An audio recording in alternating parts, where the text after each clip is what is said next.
I've taken a break from yelling at cars on the street about 40k Reforged to make another YouTube video. Last video, I made a very vague attempt to explain what 40k Reforged is. In this video, I'd like to give you a much clearer picture of what 40k Reforged is, what you're getting into. Because I can sit there and explain all the pros and cons and compare it to Games Workshop 40k all I like, but at the end of the day, the quickest way to give you the clearest picture of what 40k Reforged is by just showing you. I'm going to show you a 2-unit each side game on a quarter-size board, just so that you can see the back and forth of the alternating activations and you can see the psychic powers and the shooting a little bit. After this video, you'll have a way clearer image of what this is all about, the reason that I'm so excited about this. In a second, I'm going to bring you a bit closer and I'll show you a couple of the units that I'm going to use and we'll go from there. Hopefully that stays up there. This is a quarter-size board. Hello. We got Tau and Grey Knights. These are my two armies. One strike team for 120 points and one paladin for 80 points. I've got one stealth team with a marker drone, and I've got a strike team with a gun drone and a marker drone. I'm not going to explain the army rules exactly, but I'm just going to show you the flow of the game. So get to the table, and then you have to go through the hour-long process of deploying your armies, except no, you don't. You just roll for initiative in this game. There is no deployment phase. Grey Knights and the white dice are going to be the Tau. So we're going to roll for initiative. And the Grey Knights got 6 and the Tau got 10. And now I have to activate one of my 2 ready units. I'm going to activate the stealth suits. When you activate a unit, you can deploy them. And you deploy them in the deployment zone. And then you just march. You just go. You can move up to your M, and these guys have 8. And you can advance first. So I'm going to advance with the stealth suits. And I got 4 extra inches. So that's 12. So I'm going to go over here, there. And I'm going to capture the objective. Now, capturing objectives in 40k Reforged is crazy. There's no victory points or anything like that. You'll grab one of the unique relic abilities specific to your army and put it on whatever unit you want. So it'll be like, it's going to be a huge damage boost or a defense boost or whatever. So I'll put number 6, and number 6, as far as I remember, is hits of 5-up explode. So yeah, it's pretty close to 50% more damage. So yes, it's a lot, but it's an objective. They're very powerful. Moving on. Now we go to the Grey Knights' turn. Now let's think. Yeah, we're going to activate the Strike Marines. They do have Deep Strike, but they also are a Psyker. So what you've got is a set of 6 psychic powers, and you will have access to 2 of them with a Psyker 2 unit. 4 and 2. I think 2 is Gate of Infinity. I think this is Shrouding. Now, you can't cast yet. You cast after you move, which is obviously handy because I get to find out what my psychic powers are before I make any choices about my movement. Because if I had got number 6 or number 5, those are the damage psychic powers, and then I might consider like deep striking here so that I can shoot the stealth suits with my, with your flames and whatever. But now that I know I've got 2 defensive psychic powers, I might choose to just leave the stealth suits alone and capture my own relic, which I will. Yeah, there's a range for the deep strike, which is, I'm noticing a spot here, so I'm going to sit here behind the cover, capture a relic, and chill. So that's what I'm going to do. I'm going to hop over here. Oh, I'm killing Tau Fire Warriors already. Okay, and then after I've moved, I get to cast. And I'm going to cast Shrouding, which is all ranged attacks, -1. That's my turn finished, and I'm standing on an objective. So I'm going to capture it. 6 and 2. What the hell is 6 and 2? What the heck is 6 and 2? Excuse me. 6 and 2 is the Grandmaster's Nemesis Banner, or Domina Liber Demonica, which is after they march, they select an enemy unit within 16. They take 2d3 shock wounds, and then for each shock wound it causes a successful saving throw must be re-rolled. Whoa! And I can't put it on the Paladin because he's not on the battlefield. You actually have to put them on units that are on the battlefield because you don't want players to be putting objectives onto units that are safe, because then obviously I deep strike and I shoot you and it's not really fair. Anyway, going back to the Tau activates the Fire Warrior squad, and then I deploy them instead of deep striking like these clowns. Deploy, into the deployment zone. I'm pretty much just going to deploy and just shoot them. And we have to remember that they have cover and shrouding. So, it's not that hard to remember that. This is the first time that we're going to do some damage. So the Tau Fire Warriors have 10 guys with 2 shots each. So Cardo Fireblade himself has 4 shots. We'll take 24 shots in total, plus the gun drone, which is 28 shots. Yes, it's a lot of damage. Tau Fire Warriors hurt. 24, 28. So I'll only be hitting on 4s. Yeah, it's not that hard to remember that. Strength 5 versus toughness 4.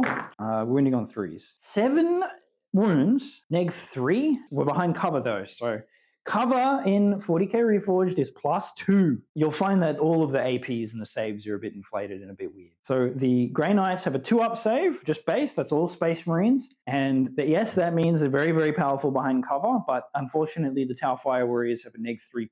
We're on 3s. Watch me lose everything. All right, cool. 2. 1 guy dies. Bam. Bye-bye. 500 years of training to get mowed down by some 30-year-old fire warrior. That's the end of that turn, and it just goes back to me. So you're starting to see that it flows back and forth very, very quickly. The Grey Knights are activating the Paladin now. We're going to check for his psychic powers, Gate of Infinity, and Summon. Let's check what the Deep Strike range is. We'll figure it out after that. And it's massive. It is 16. The Paladin can't Deep Strike anywhere.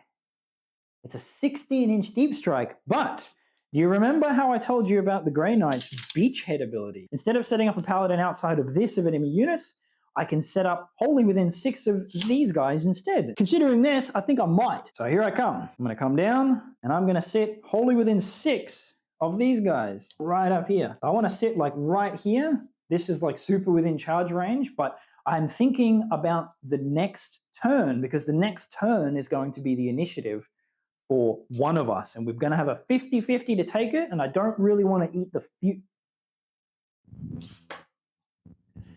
the fusion blaster from that guy, because that fusion blaster could one-shot my Paladin. That's pretty much the only gun I have to be scared of. I think I'm just going to deploy there.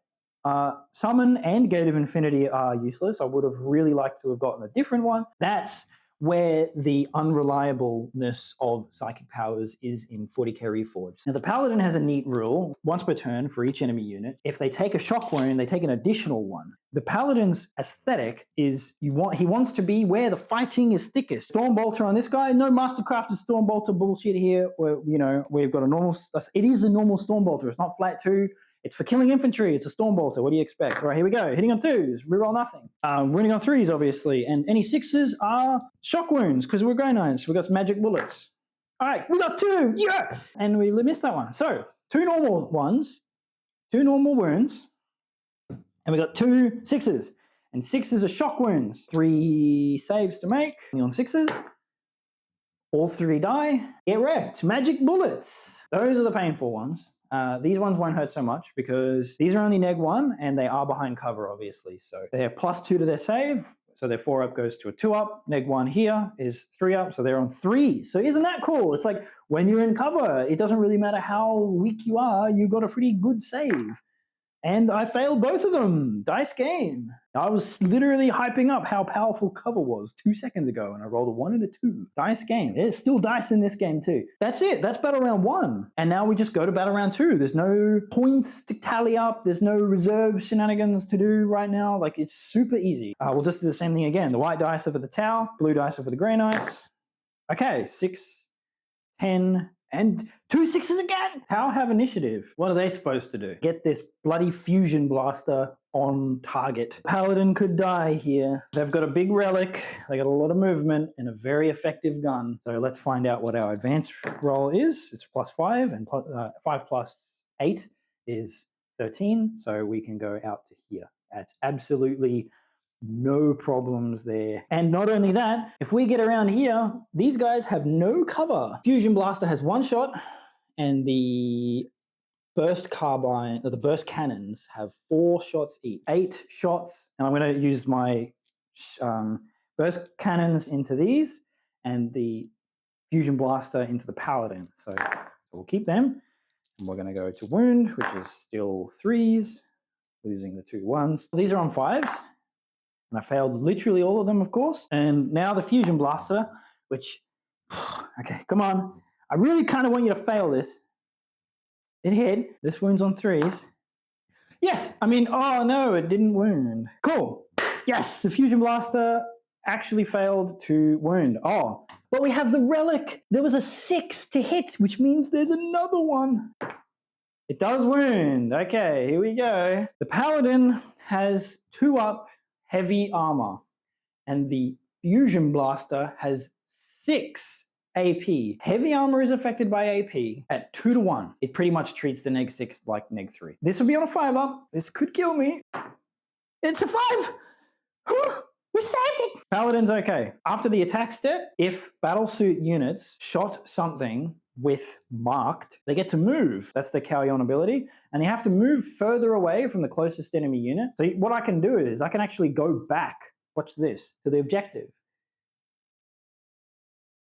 and capture it. 4 and 3. Now 3 is counter fire defense system. Going to the Grey Knight's turn, let's think. Which one would be most effective slamming into them? Oh, it's not the Paladin. The Paladin's got a hammer and a Stormbolter, and yes, he'll have a psychic power, but these guys already have an extra kind of psychic power to cast with their relic. So it's actually these guys. Oh, yes! That is every unit within 6, including friendlies, by the way, all get 1 health. Now, the Paladin's obviously at full health, but these guys aren't, so they get 1 die back with 1 health. So that now I have access to every psychic power, every single one. So I've definitely got the one that I want, which is Purifying Flame, just damage, damage, damage. This is how charging works in 40k Reforged. I activated my guy. I checked for my psychic powers.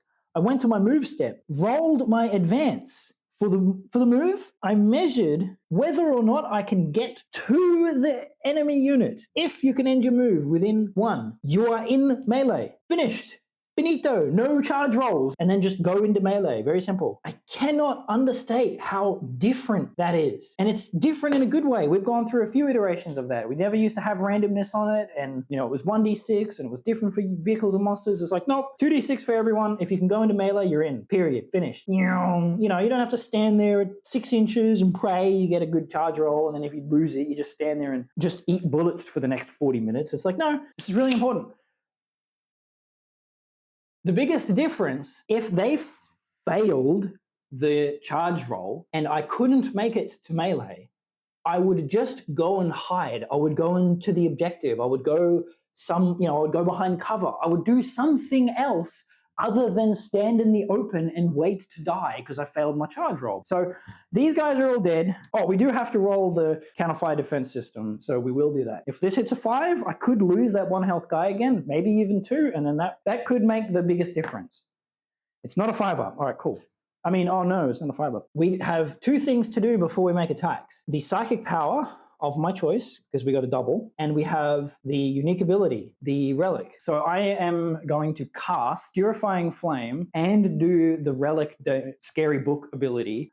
Let's do the relic, 2d3 shock wounds. That's 4. Oh, and then there's a combo. The Paladin is within 10 of them still, so it'll be +1 once. And then we're going to cast Purifying Flame. I'm just going to do it all at once. 3 and 1, so 4. So that's a grand total of 9 shock wounds. So this is the power of relics. Yeah, that's only 9 damage. That's what happens when you're a super elite Space Marine. I know that we overkilled them by 2 times. That looked a bit weird because there's a relic. If you fight for relics and if you don't kill the units that have relics, it friggin' hurts. You know, there's even a universe where that stealth team's Fusion Blaster, even though the optimal target for that Fusion Blaster is the Paladin, it probably would have been better into the Strike Marines because there was only 2 left at the time, and killing both means no relic and you kill off a unit. So that blunder had a huge cascading effect, even the very next turn. So actually it's back to the Grey Knights because the Tau don't have any other units. We'll see if I get a massive advance on the Paladin to come around here and, try and kill the stealth teams. Let's go for the advance roll. And of course, it's literally 1 off the maximum. I guess with a grand total of 16, can I make it to melee? I absolutely can. If I had have got 10, I don't think I would have been able to get in. No, I would not have been able to get in. Holy crap. 11. I mean, it's over. It's a dice game. What can you say? I was hoping for Grey Knights to win, but not like this. Like, it's just not that hard to charge. It shouldn't be that hard to charge in war games. Let's be honest. Let me check how many attacks the hammer has. Oh, why does it have 4? And it hits on 2s. That's what happens when you're an 80-point Terminator. Let's do the hammer first. Come on. We're going to hit on 2s. These, the stealth suits do have a -1 to hit, so we're only hitting on 3s, of course. We just cannot stop rolling good. So this 6 will convert into flat 3 shock wounds. They'll be saving on 6s. This one stays on 1 health. And then let's go with the 3 saves for the hammer. 3 up save -4 is... Anyway, all right, I'll set you up again. Hang on. Hopefully that made something approaching sense. So that's 40k Reforged. You're activating units back and forth. You know, did it... I bet that looked exactly like 40k, so if you're worried about it being like too much like Kill Team, or, you know, don't be concerned. You can play this system with as many points as you want or as little points as you want. But I didn't want to spend this whole video explaining every single rule. I just wanted to show you how the game kind of flows. Hopefully didn't do too much games design ranting in this one. That will come later. So now that you've seen how the game flows, I'm going to start breaking down how the rules work and why they work the way they do. So, yeah, that's pretty much it.